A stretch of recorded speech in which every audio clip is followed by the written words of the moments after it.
दोस्तों, पिछले कुछ दिनों में दुनिया की राजनीति में कुछ ऐसी हलचल दिखी है जिसे हल्के में नहीं लिया जा सकता। खासकर तब जब एक ही समय पर अमेरिका, सऊदी अरब, तुर्की और भारत सब अलग अलग जगहों पर एक्टिव नजर आ रहे हों। सबसे पहले बात करते हैं भारत के national security advisor Ajit Doval की। वो हाल ही में सऊदी अरब पहुंचे हैं। अब ये कोई आम दौरा नहीं है, क्योंकि डोभाल जब भी बाहर जाते हैं तो बात सिर्फ मीटिंग तक सीमित नहीं रहती। इसी बीच एक और खबर सामने आती है। अमेरिका में एक बंद कमरे की मीटिंग हुई, जहां अमेरिका, इजराइल और सऊदी से जुड़े सिक्योरिटी अफसर एक साथ बैठे। मुद्दा क्या था? मिडिल ईस्ट की मौजूदा हालत और आगे की तैयारी। अब यहाँ कहानी में एक दिलचस्प मोड़ आता है। डोभाल के सऊदी पहुंचने के थोड़ी ही देर बाद तुर्की के राष्ट्रपति एर्दोगान भी वहां पहुंच जाते हैं। यानी एक ही जगह पर तीन बड़े खिलाड़ी, तीन अलग सोच और सबका एजेंडा अलग। इस पूरे मामले में अगर कोई सबसे ज्यादा टेंशन में दिख रहा है तो वो है पाकिस्तान। पाकिस्तान लंबे समय से सऊदी और तुर्की के नाम पर अपनी अहमियत दिखाने की कोशिश करता रहा है, लेकिन इस बार तस्वीर थोड़ी बदली हुई है। सऊदी अब ज्यादा बैलेंस बनाकर चल रहा है और भारत के साथ उसका रिश्ता पहले से कहीं ज्यादा मजबूत हो चुका है। सूत्रों के मुताबिक डोभाल की बातचीत में सिक्योरिटी और आतंकवाद जैसे मुद्दे साफ साफ रखे गए। दोस्तों, विश्वास मानिए, आज की वीडियो में बहुत सारे बड़े बड़े खुलासे खुले वाले हैं, तो वीडियो को आखिर तक देखिएगा। लेकिन उससे पहले अगर आप वीडियो देख ही रहे हो तो बस एक सेकंड निकालकर लाइक बटन दबा दो और चैनल को सब्सक्राइब कर लो। आपके लिए एक सेकंड होगा, लेकिन हमारे लिए बहुत बड़ी मदद है। दरअसल दोस्तों, पाकिस्तान ने खुद को बहुत चालाक समझ लिया था। उसे लगा कि जैसे भारत, सऊदी अरब और यूएई दोनों के साथ संतुलन बनाकर चलता है, वैसे ही वो भी कर लेगा। लेकिन हकीकत यह है कि दो कुर्सियों पर बैठने की कोशिश अक्सर जमीन पर गिरा देती है। यूएई ने पाकिस्तान को पहले 2 बार मिलाकर करीब $1 अरब का कर्ज दिया था, जिसकी मियाद जनवरी में खत्म हो चुकी है। अब पाकिस्तान चाहता था कि ब्याज की दर कम कर दी जाए और लौटाने के लिए 2 साल का और वक्त मिल जाए, लेकिन यहाँ खेल पलट गया। यूएई ने न सिर्फ ब्याज घटाने से मना कर दिया, बल्कि सिर्फ 30 दिन का अल्टीमेटम थमा दिया। इस फैसले ने इस्लामाबाद की नींद उड़ा दी। असल वजह क्या है? दरअसल पाकिस्तान हाल के दिनों में खुलकर सऊदी अरब के पक्ष में खड़ा दिखा और यही बात यूएई को रास नहीं आई। नतीजा ये हुआ कि यूएई ने सीधे आर्थिक दबाव बनाना शुरू कर दिया। इधर दूसरी तरफ एक और बड़ा झटका लगा। तुर्की के राष्ट्रपति रजब तैयब एर्दोगन का सऊदी अरब के साथ बढ़ता तालमेल पाकिस्तान के लिए किसी झटके से कम नहीं है। पाकिस्तान जिस तुर्की को साथ लेकर एक अलग इस्लामिक गुट बनाना चाहता था, वही तुर्की अब सीधे क्राउन प्रिंस मोहम्मद बिन सलमान से रक्षा समझौते कर रहा है। जो देश कल तक एक दूसरे के कट्टर विरोधी माने जाते थे, आज वो डिफेंस सेक्टर में कंधे से कंधा मिलाकर चलने की तैयारी में है। एर्दोगन अब बड़े बड़े ख्वाब छोड़कर जमीनी सच्चाई समझ चुके हैं और सऊदी के साथ रिश्ते मजबूत करने में जुटे हैं। और इसका सबसे बड़ा नुकसान अगर किसी को हो रहा है तो वो है पाकिस्तान। अब कहानी में अमेरिका की एंट्री होती है। एक रिपोर्ट के मुताबिक वॉशिंगटन डीसी में एक बेहद गोपनीय बैठक हुई, जिसमें CIA, इजराइल की खुफिया एजेंसी, मोसाद और सऊदी अरब के टॉप अधिकारी शामिल थे। बातचीत का फोकस था ईरान। अब जरा इस गेम का अगला लेयर समझते हैं। इजराइल के military intelligence chief general Shlomi Binder हाल ही में सीधे अमेरिका के पावर सेंटर्स तक पहुंच चुके हैं। पेंटागन और CIA, उनके पास सिर्फ बातें नहीं थीं, बल्कि ईरान के अंदर मौजूद संभावित परमाणु और सैन्य ठिकानों का पूरा डेटा था। मतलब साफ है, इजराइल अमेरिका को सिर्फ चेतावनी नहीं दे रहा, बल्कि ये भी बता रहा है कि अगर कदम उठाना है तो कहां, कब और कैसे उठाया जाए।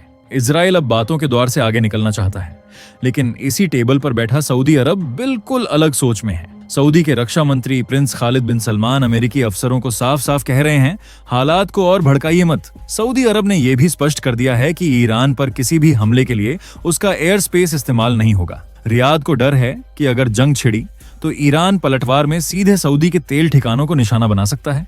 और सऊदी को 2019 वाला झटका आज भी याद है, जब एक ही हमले ने पूरी दुनिया के तेल बाजार को हिला दिया था। तो तस्वीर साफ है, वॉशिंगटन में सभी बड़े खिलाड़ी एक ही कमरे में हैं, लेकिन हर किसी की चाल अलग दिशा में चल रही है। कोई सीधा एक्शन चाहता है, कोई हालात को संभाल कर चलना चाहता है, और इसी खींचतान के बीच मिडिल ईस्ट का भविष्य तय हो रहा है। इसी बीच हालात और गर्म तब हो गए जब 3 फरवरी को अरब सागर में अमेरिकी नौसेना के विमान वाहक पोत USS अब्राहम लिंकन की तरफ बढ़ रहे एक ईरानी ड्रोन को मार गिराया गया। इससे संकेत मिलते हैं कि क्षेत्र में तनाव अब सिर्फ कूटनीति तक सीमित नहीं रहा। अब इसी पूरे बैकग्राउंड में अगर अजीत डोभाल की सऊदी मौजूदगी को देखा जाए तो तस्वीर और साफ हो जाती है। भारत सरकार ने भले ही ज्यादा डिटेल्स सार्वजनिक नहीं की हों, लेकिन चर्चाएं हैं कि बातचीत का फोकस सऊदी यूएई तनाव, पाकिस्तान के बदलते रक्षा समीकरण और ट्रंप प्रशासन के गाजा प्लान जैसे बड़े मुद्दों पर रहा। याद रखना जरूरी है कि 28 जनवरी को ही सऊदी अरब ने दिल्ली और पहलगाम हमलों की खुलकर निंदा की थी। उसी दिन Bharat Saudi security working group की तीसरी बैठक भी हुई थी और 3 फरवरी 2026 को हुआ डोभाल का यह दौरा साफ इशारा करता है कि आतंकवाद, टेरर फाइनेंसिंग और कट्टरपंथ के खिलाफ भारत और सऊदी की साझेदारी अब और मजबूत हो रही है। अगर पूरी तस्वीर को जोड़कर देखें तो एक बात बिल्कुल साफ है, मिडिल ईस्ट की इस नई जियोपॉलिटिकल शतरंज में पाकिस्तान धीरे धीरे हाशिए पर जाता दिख रहा है। तुर्की उसे दूरी बना चुका है, यूएई आर्थिक दबाव बढ़ा रहा है और सऊदी अरब अब भारत के साथ मिलकर सुरक्षा की नई रणनीति गढ़ रहा है। चलिए अब चलते हैं अगली बड़ी अपडेट पर। सवाल सीधा है, वो कौन था जिसने ट्रंप से कहा आपके पास ज्यादा वक्त नहीं है, और उसी एक बात ने पूरा गेम पलट दिया। जरा सोचिए, जो डोनाल्ड ट्रंप कुछ समय पहले तक भारत पर तीखे बयान दे रहे थे, टैरिफ की धमकियां दे रहे थे, अचानक वही ट्रंप भारत के साथ ट्रेड डील के लिए तैयार कैसे हो गए? अमेरिका जो दबाव बना रहा था वो अचानक पीछे क्यों हटा? इस यू टर्न की कहानी सामने आई है पश्चिमी मीडिया से। ब्लूमबर्ग की एक रिपोर्ट बताती है कि इस बदलाव के पीछे कोई और नहीं बल्कि भारत के एनएसए अजीत डोभाल हैं। रिपोर्ट के मुताबिक भारत ने अमेरिका के सामने अपनी सीमाएं बिल्कुल साफ कर दी थीं। बड़े शांति से लेकिन बहुत स्पष्ट शब्दों में ये मैसेज दिया गया कि सरकारें बदलती हैं, नेता आते जाते रहते हैं, लेकिन भारत अपने फैसले खुद लेता है और अपने हितों पर समझौता नहीं करता। डोभाल ने अमेरिका को यह भी समझा दिया कि भारत कोई ऐसा देश नहीं है जिसे डराकर लाइन में खड़ा कर दिया जाए। सीधे शब्दों में कहा गया, हम न जापान हैं, न साउथ कोरिया, न यूरोप, ये न्यू इंडिया है, यहाँ दबाव की राजनीति काम नहीं करती। सबसे दिलचस्प लाइन यहीं आई। डोभाल ने कहा, अगर आपको लगता है कि समय आपके पक्ष में है तो याद रखिए हमारे पास सब्र है, लेकिन आपके पास सिर्फ कुछ साल हैं। राष्ट्रपति बदलेंगे, हालात बदलेंगे, रिश्ते फिर संतुलन में आ जाएंगे। भारत ने यह भी साफ किया कि अगर रिश्ते सुधारने हैं तो पब्लिक मंचों पर भारत के खिलाफ बयानबाजी बंद होनी चाहिए। मतलब साफ, अगर रोज रोज तंज कसे जाएंगे तो किसी डील की उम्मीद मत रखिए। अमेरिका को यहाँ एक बात समझ में आ गई, भारत को दबाया नहीं जा सकता और अगर ज्यादा जोर डाला गया तो भारत दूसरे विकल्पों की तरफ चला जाएगा।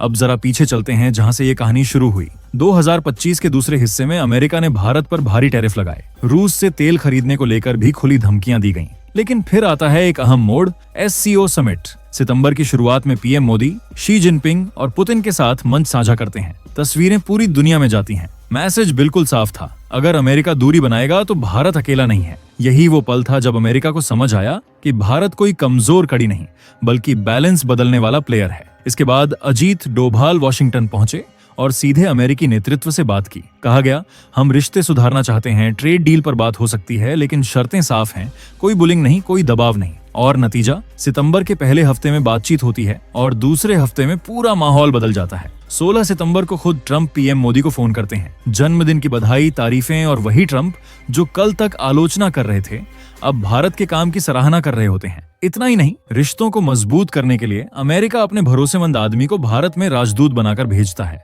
साथ ही भारत को सेमीकंडक्टर और एडवांस टेक्नोलॉजी जैसे अहम प्लेटफॉर्म्स में शामिल किया जाता है, क्योंकि अमेरिका भी जानता है चीन पर निर्भरता कम करनी है तो भारत के बिना रास्ता नहीं है। तो ब्लूमबर्ग की इस रिपोर्ट से एक बात साफ निकल कर आती है, जियोपॉलिटिक्स में खासकर ट्रंप जैसे लीडर के साथ कमजोरी दिखाकर नहीं बल्कि मजबूती से बात करनी पड़ती है। भारत ने यही किया। हमने बता दिया कि हम अकेले भी खड़े रह सकते हैं, लेकिन अमेरिका को भी भारत की जरूरत है, और इसी से निकली एक विन विन ट्रेड डील। बाकी आप लोग क्या सोचते हैं कमेंट में जरूर बताइएगा। और दोस्तों, ये थी आज की बड़ी खबर जो काफी रिसर्च और मेहनत के बाद हमने आपके सामने रखी है।